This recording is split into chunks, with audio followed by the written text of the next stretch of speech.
Hello, ladies and gentlemen. It is a pleasure to see you again in today's news program. Here, we and you will share and interact with the latest news and hottest events that are of interest to the public at home and abroad. Details will be available shortly. On September 18th, Cambodian Prime Minister Hun Manet wrote to United Nations Secretary-General Antonio Guterres to inform him of recent developments along the Thai-Cambodian border.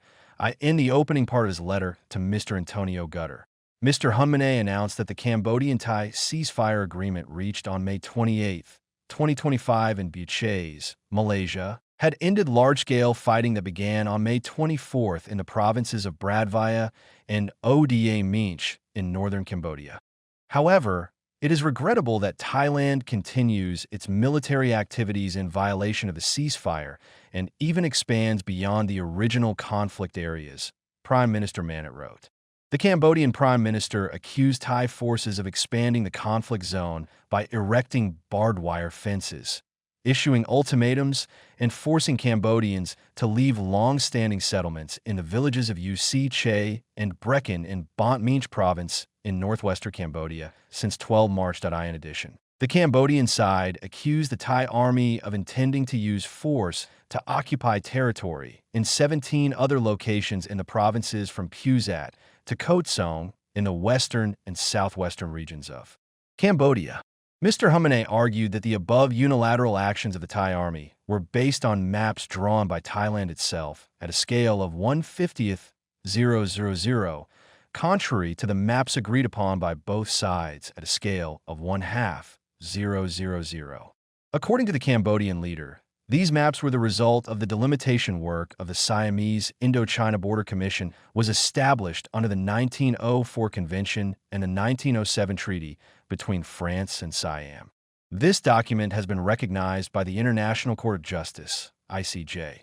Cambodia and Thailand also reaffirmed in the Memorandum of Understanding on Land Border Survey and Delimitation signed on June 14, 2000.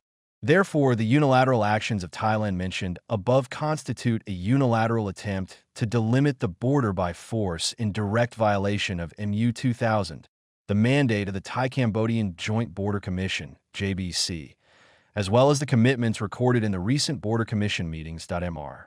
Hun Manet stressed that these unilateral measures, including the extraterritorial application of Thai martial law, are an unacceptable violation of Cambodia's sovereignty and a clear violation of international law, including the Charter of the United Nations, the Charter of ASEAN, the Treaty Friendship and Cooperation in Southeast Asia. On the same day, Thai military spokesman Lanai Safari accused Cambodians involved in the violence on 17 of deliberately and illegally occupying Thai territory for a long time. In addition, the Thai military accused Cambodian soldiers of not intervening when Cambodians used long wooden sticks as makeshift weapons, showing their intention to harm Thai officials and destroy Thai barbed wire fences. Earlier on 17, the Royal Thai Army discovered a group of Cambodians accompanying soldiers in the act of dismantling barbed wire in Thailand's Sak Keo province. Royal Thai military spokesman Major General Wint Safari said that border surveillance forces in Sakal discovered Cambodian civilians and military personnel present at Ban Nong Gia village, Kok Sung district at around 2:30 p.m. on 16 local time. Mr. Wint Safari affirmed that the barbed wire fence in this area was clearly on the sovereign territory of Thailand. He also rejected the view that this is a disputed border area. In a letter to the UN Secretary-General, Cambodian Prime Minister Hun Manet said he had asked the Malaysian Prime Minister, in his capacity as ASEAN chair, to call on Thailand to strictly abide by the ceasefire and mutual understandings that both sides have reached, and to immediately stop any unilateral actions that could escalate tensions. He concluded, I also reaffirm Cambodia's strong commitment to resolving the dispute peacefully, in full accordance with international law, and to cooperate with Thailand and ASEAN to maintain stability, promote cooperation, and improve the well-being of our people. In addition, the Cambodian Prime Minister expressed his hope. September 17th. Deputy spokesman for the Thai Police Department, Kinchan, has denied that former Prime Minister Thane Shinawatra bought pizza for 6,500 guards and inmates to hold a party at Song Prem Central Prison, where he is serving his sentence in Bangkok. The statement was in response to information released by former artist Watara Thong that accused former Prime Minister Thaksin of ordering pizza last week to hold a party in prison for guards and inmates to gain influence inside the prison. According to Mr. Phet Thong, the amount of money Thaksin spent on pizza exceeded the daily allowance for prisoners. And Can One said this was a misunderstanding, explaining that some outsiders bought pizza on September 13th for police and guards coordinating security traffic on the road in front of the prison. Mr. P. Ringrod, director of Songrim Central Prison, confirmed that the pizzas given had nothing to do with Mr. Thin. The deputy spokeswoman for the Department of Corrections added that prison directors have the right to decide whether inmates are allowed to host parties for fellow inmates by buying food. As with New Year's Eve celebrations, she stressed that such events are only allowed occasionally to prevent inmates from using them to gain influence in the prison. Mr. Thaksin is being held at Song Brem Prison in Bangkok after the Thai Supreme Court determined that he had not served his sentence properly in 2023 and must serve a year in prison. Song Rem is one of Thailand's strictest detention facilities. On March 15th, Mr. Thaksin was transferred to the prison's medical treatment area due to his age and chronic health conditions. As of March 17th, he was still in the infirmary, spending most of his time reading. The Department of Corrections is considering assigning Thaksin to be a language teacher for other inmates. Recently, General Chai Pilabut, Inspector General of the National Police and head of the Cyber Police Task Force of Thailand, held a press conference after a 10-day meeting with Lieutenant General Zhang Saris, Deputy Commander of the Cambodian National Police, to address the issue of cybercrime and cross-border fraud. The meeting ended with the two sides signing a joint agreement, agreeing to cooperate in cracking down on scam rings. Accordingly, Cambodia will launch a campaign within 1 month, while Thailand will monitor online complaints.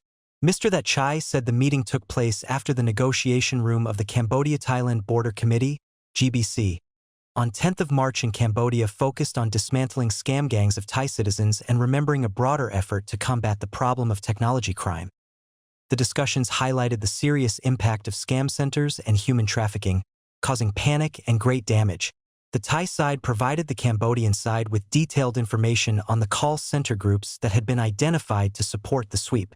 Cambodian authorities pledged to develop a crackdown plan targeting the centers identified by Thailand. The results of the campaign will be reported at the next GBC meeting. That Trey noted that the meeting lasted more than 10 hours due to the need to carefully negotiate the details of the agreement. In the end, the two sides reached a consensus. Thailand will closely monitor the effectiveness of Cambodia's measures by monitoring online complaints from Thai victims.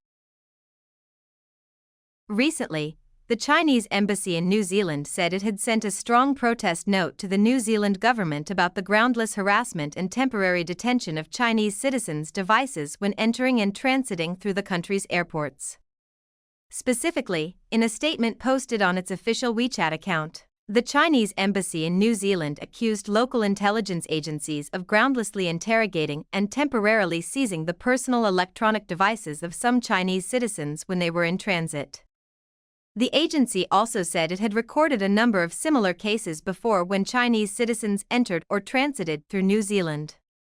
The Chinese embassy representative has sternly communicated with the New Zealand side, expressing strong opposition to the measures considered unreasonable, and at the same time demanding that the New Zealand government stop the harassment, respect the legitimate rights and interests of Chinese citizens, and ensure a safe, friendly, and non-discriminatory environment for Chinese students, tourists and passengers when arriving or transiting through New Zealand. At the same time, the Chinese embassy recommends that Chinese citizens planning to transit through New Zealand or staying here raise their awareness of safety, carefully prepare documents and equipment before completing immigration procedures.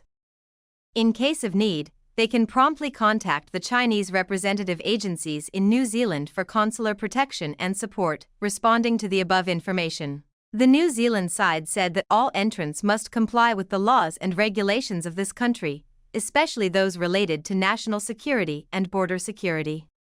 The New Zealand Ministry of Foreign Affairs stressed that the enforcement of these regulations is applied equally, regardless of nationality, and said that it has discussed and explained related cases with the Chinese embassy. New Zealand also affirmed that the enforcement process is subject to independent and strict supervision.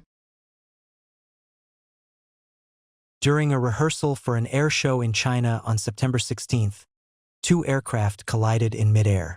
After the collision, one of the aircraft crashed to the ground and burst into flames upon impact. Videos posted by Chinese state media showed the two aircraft performing aerial maneuvers in formation flying close together. The footage then cuts to one vehicle engulfed in flames as rescue workers rushed to the scene. The incident occurred in the city of Changchun in northeastern China's Jilin province. As the city prepares for the 5-day air show, which is scheduled to open on September 19th, the aircraft, also known as the Evatone Electric Vertical Takeoff and Landing Vehicle or Flying Taxi, are being developed by Sperm Aero HT.IT is one of Asia's largest aircraft companies and a subsidiary of electric vehicle maker Spur. The company said the crash was caused by insufficient clearance and confirmed an investigation is underway. Spur Euro said one aircraft suffered damage to its fuselage and caught fire upon landing. The company added that all personnel at the scene were safe and that local authorities had completed emergency response measures in an orderly manner. The Avons are expected to sell for close to $300,000 each. XP Euro-T said in January it had received 3,000 orders. The incident has raised concerns about the safety of the aircraft and the challenges ahead in commercializing them. The aircraft are part of China's plan to develop a low-altitude aviation economy, referring to services that involve aircraft flying below 3,000 meters, such as UAV deliveries, flying taxis, and other unmanned aviation services. The sector is expected to reach $206 billion this year and could grow to a market size of $482 billion by 2035, according to China's civil aviation regulator. However, it faces major hurdles including inadequate infrastructure such as landing and takeoff points, regulatory challenges, technological reliability, and public acceptance.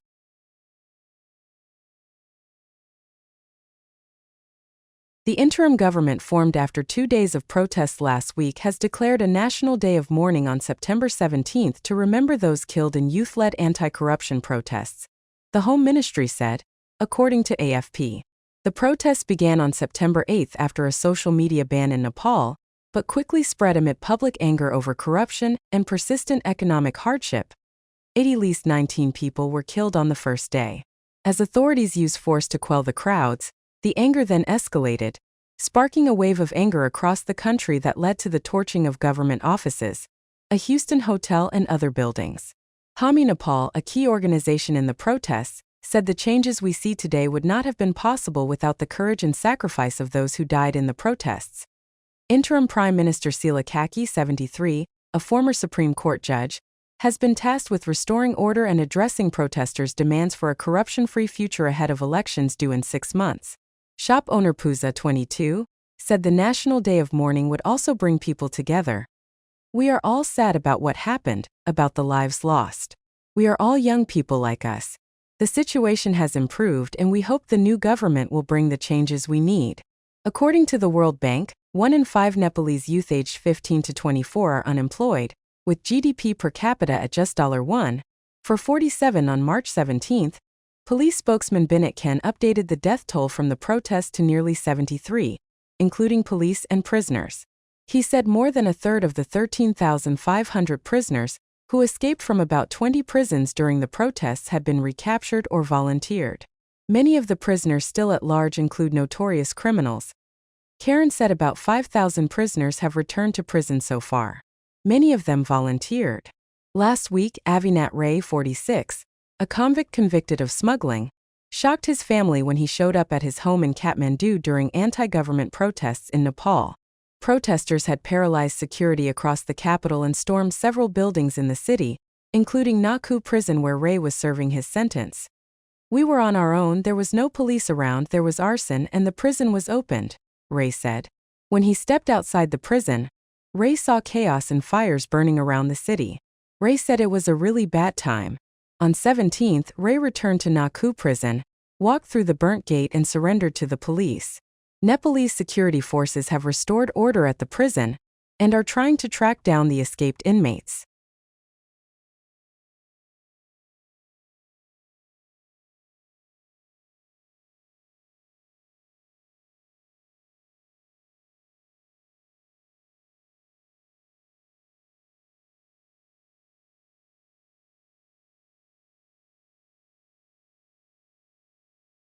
According to observers, U.S. President Donald Trump has repeatedly been angry with Israeli Prime Minister Benjamin Netanyahu. But it seems that the U.S. leader has never been angry enough to do anything to stop his ally in recent weeks. Mr. Trump has told some aides that Mr. Netanyahu prefers to use force to force the rebels to surrender instead of the U.S. leader's preferred method of negotiating a ceasefire. Last week, his anger flared after Israel launched an air campaign against Hamas leaders in Qatar, derailing the fragile peace talks. The Gold Coast magazine quoted officials familiar with the situation as saying that Mr. Trump had discussed with senior aides, including Secretary of State Marco Rubio, how to handle this bold attack. Mr. Trump's anger but then did nothing to stop Mr. Netanyahu has left many people confused. That raises the question of why a man who has always wanted to maintain the upper hand in relations like Mr. Trump would ignore Mr. Netanyahu's repeated actions that go against his wishes, said Mr. Salomon Lipner, who served 7 consecutive Israeli prime ministers over a quarter century, and is now at the Atlantic Council. It is somewhat puzzling and counterintuitive that Mr. Netanyahu's actions are prolonging the conflict in Gaza, causing problems for Mr. Trump with other U.S. allies in the region, and making it extremely difficult to expand the Abraham Accords. Mr. Trump has often used harsh words toward Mr. Netanyahu. Even when the Israeli leader congratulated Joe Biden on his 2020 presidential election, at the time, Mr. Trump told journalist Bear Rivas that he considered the Israeli leader a traitor. However, Mr. Trump's criticism did not seem to deter Mr. Netanyahu. Itamar Rabinovic, former Israeli ambassador to the U.S. during the Clinton administration, said Netanyahu is surrounded and making mistakes. The only thing that really works in his favor is Trump's support. Trump's frustrations have not translated into any public pressure. Accordingly, he has refused to apply military and political pressure on Israel or Netanyahu. Instead, the U.S. leader has chosen to stand by and watch Israel launch a major attack on Gaza City, and let the peace deal he wants pass him by. A senior Israeli official described the relationship between Netanyahu and Trump as excellent, with the two countries sharing interests and core values. People familiar with the situation said one reason is that Trump and Netanyahu are like-minded. Both believe they have faced unfair treatment by domestic elites, including criminal trials, and both see themselves as men on a mission to change a deeply flawed system. Meanwhile, Mr. Amchi, Mr. Netanyahu's former spokesman, described the relationship between the two leaders as very, very close. He said media reports of tensions between the two sides were simply strategic media maneuvers. Another reason, according to people familiar with Mr. Netanyahu's thinking, is the Israeli leader's influence in the U.S. Congress and in Republican-leaning media outlets. Mr. Netanyahu regularly meets with U.S. lawmakers in Israel. His interviews with U.S. media in recent months have been mostly with channels watched by his supporters. While support for Mr. Netanyahu among Democrats has declined sharply in recent years, Republicans have remained steadfast. A Gap poll in July found that 2/3 of Republicans had a positive view of Netanyahu, compared with just 9% for Democrats. Nagalup, a former senior director at the Zarin National Security Council and now vice president of the nonprofit MD Zarin, said Republicans want to see a success story against Hamas. However, there have been some cracks in the pro-Israel base in the U.S. Some members of President Trump's Make America Great Again coalition have recently publicly criticized Zarin, who believes the prolonged conflict in Gaza could drag the U.S. into a more serious conflict. Netanyahu has also sought to curry favor with Trump and his inner circle. Over the weekend, Netanyahu and U.S. Ambassador to Israel Mai Huckabee attended a ceremony to lay a stone to name a promenade in the coastal city of Batum after Trump. Netanyahu has frequently called Trump the best friend Israel has ever had in the White House, said Damian Muffy, a former Democratic staff director on the Senate Foreign Relations Committee. Netanyahu knows that while the White House may be a little high-strung, there is really no downside to asking for forgiveness rather than permission.